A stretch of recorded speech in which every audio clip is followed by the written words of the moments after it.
जरा तुम्ही माझे बांधव तुम्ही खाली बसले तर माझ्या बहिणी मला दिसतील.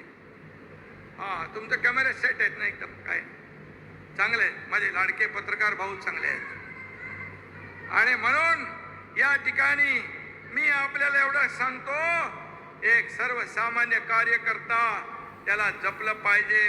आणि म्हणून मी आपल्याला एवढंच सांगेन, आपल्याला प्रामाणिकपणाने काम केलं पाहिजे.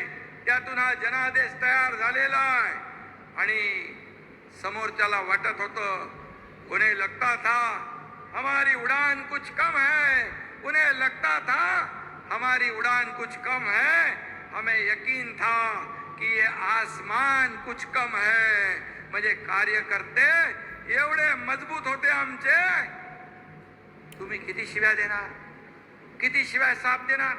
2.5 वर्ष शिव्या घातल्या, 2.5 वर्ष काय काय बोलले, आरोप केले, पण आम्ही तुम्हाला आरोपाला आरोपातून उत्तर नाही दिलं.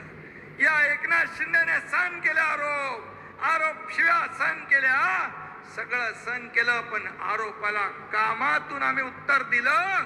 आणि म्हणून ही जनता माझ्या सोबत आली आहे. आणि म्हणून तुम्ही किती शिव्या दिल्या तरी लोकांच्या तोंडून आमच्यासाठी ओव्याच बाहेर पडल्या.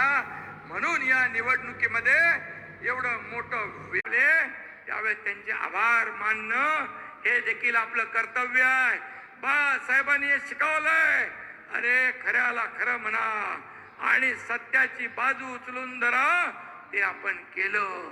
आणि म्हणून मी खास तुम्हाला या ठिकाणी भेटायला आलोय. आणि म्हणूनच आज मी एवढंच सांगतो, हा मराठवाड्याने नेहमी बाळासाहेबांवर प्रेम केलंय, शिवसेनेवर प्रेम केलंय. बाळासाहेबांनी देखील मराठवाड्यावर प्रेम केलंय. आणि म्हणून या मराठवाड्यातले लोक जेव्हा दुष्काळ होता तेव्हा मुंबई ठाण्याकडे आले होते. मला आठवतंय त्यावेळेस आम्ही मोठी छावणी लावली होती. त्या ठिकाणी त्यांच्या सगळ्या अगदी खाण्यापिण्यापासून राहण्यापासून सगळी व्यवस्था त्यावेळेस केली. एवढं प्रेम, हे प्रेम. आणि मी इकडे आलो की तुम्ही हे प्रेम देताय. आणि म्हणून मराठवाड्याला दुष्काळ मुक्त आपल्याला करायचं आहे. मराठवाड्याची ओळख दुष्काळ वाडा ही आपल्याला दूर करायची आहे.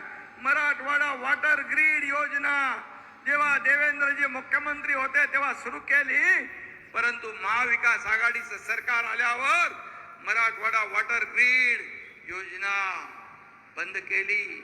जलयुक्त शिवार योजना शेतकऱ्यांना